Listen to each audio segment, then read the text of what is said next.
Well, because you say you know. I mean, we'd love nothing more to find Madeleine, and then we wouldn't have to worry about that. You're absolutely right.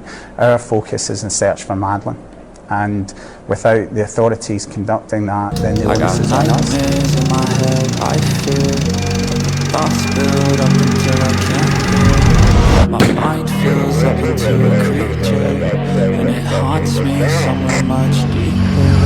I got nightmares in my head, I fear the thoughts build up until. Hello and a warm welcome to True Crime Rocket Science, the most authentic voice in true crime. This is likely to be the last analysis of this refrigerator narrative. Now, although it is a compelling one, you would imagine if it had any validity, the cadaver and blood dogs would have alerted in the kitchen areas or anywhere where a refrigerator once was. If liquid leaked into a vehicle, why wouldn't it leak anywhere else? For example, onto the kitchen floor.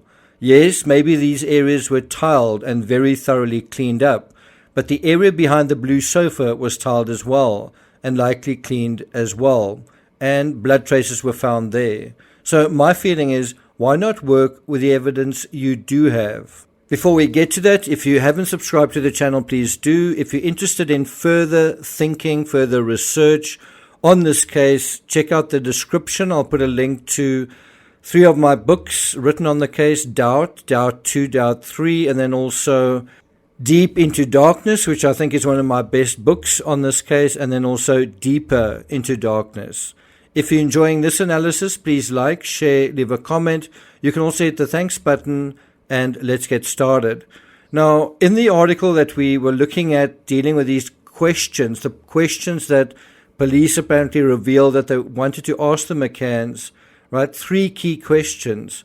Well, one of them was they wanted to know about the rental car. Why did they clock up so much mileage in the hire car? 1,709 miles in 5 weeks. Now, I worked out the vehicle traveled an average of about 90 kilometers a day. I also hired a vehicle when I was in Pride Illusion. When you drive around to some of the tourist spots, when you drive from the airport, you can actually clock up quite a lot.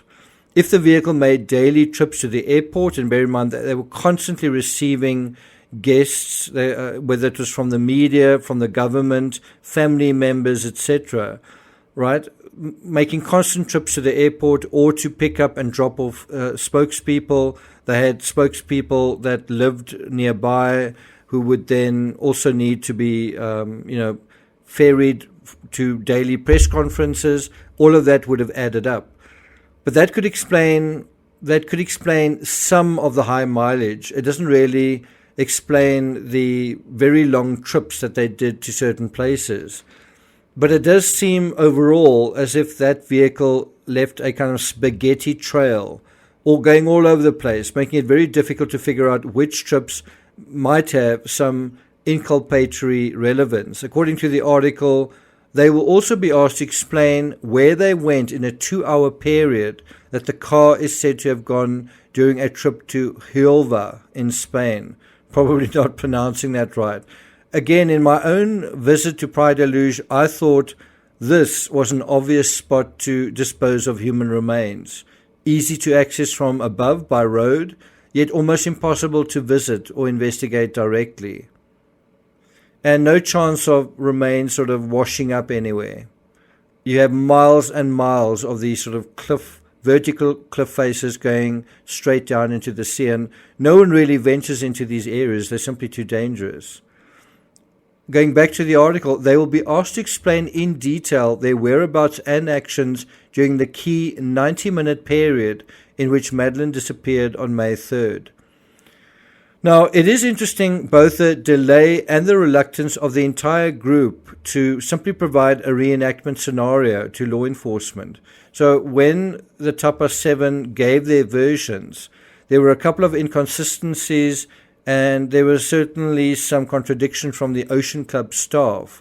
I've already mentioned the CBS investigator who could speak Portuguese, and he went to the Ocean Club, but he didn't say that he didn't let on that he was an investigator. And he discovered that according to what the staff told him, he said no one left the table. They said no one left the table.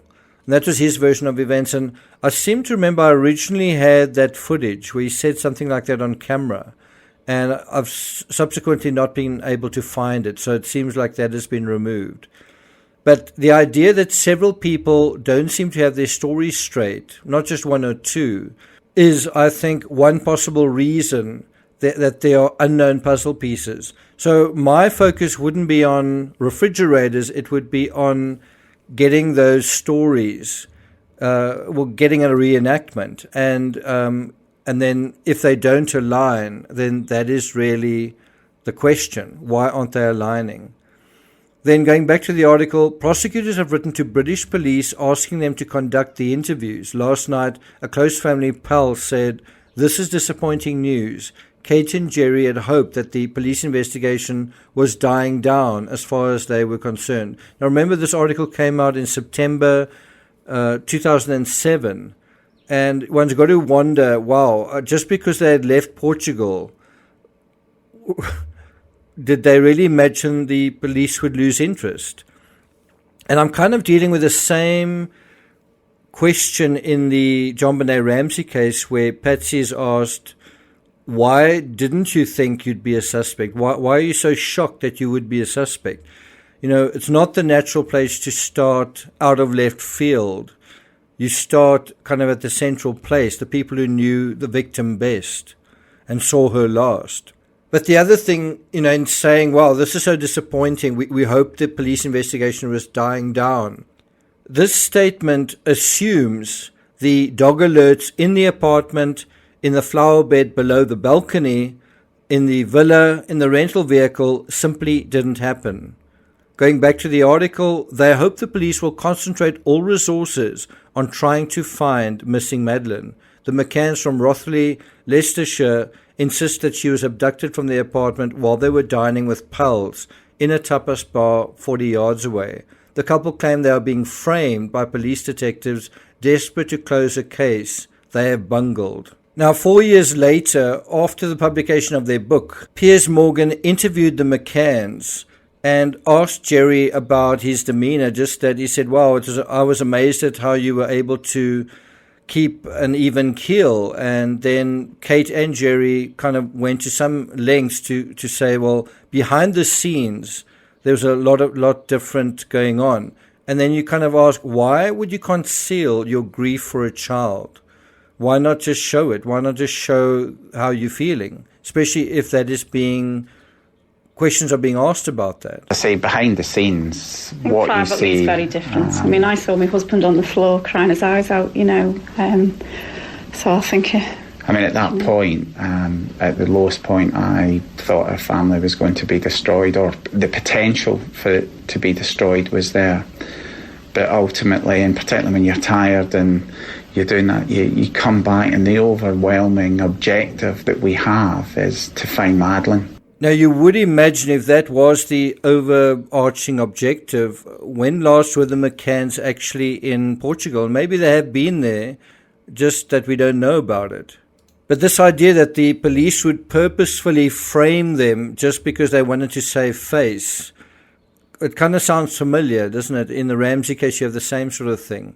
Well, another way to confirm the presence of a refrigerator in the vehicle, at least in theory, is via a chemical analysis of the samples collected. FYI, a non-flammable coolant known as R134A refrigerant is used by most vehicles for air conditioning. Refrigerators in Europe ran on tetrafluoroethane until they were phased out in 2010, but this is around the time the McCanns were holidaying, 3 years earlier. If traces of fluid were discovered with an odorless ether-like gas mixed with human traces, well, that would be very compelling evidence of a refrigerator. And so if a certain number of DNA markers were found in this liquid, enough to be a member of the McCann family, but perhaps not smoking gun traces for poor little Madeleine herself, well, then this could at least prove the refrigerator aspect. For my part, I'm not convinced a refrigerator was used if no chemical traces of refrigerants could be found. And certainly without that, there would be no hope of arguing something like that in a court setting. a temporary burial underground in a sealed container or underwater in a sealed container or in a container containing fluid or even an icebox with ice. All of these could be potential alternatives to a refrigerator or an alternative that could lead to a fluid situation. I feel the better route is to focus on what we know and where there is stronger evidence. And in this respect, what we should look at is the last time Madeleine was seen alive. Thank you for listening, and I'll see you guys next time.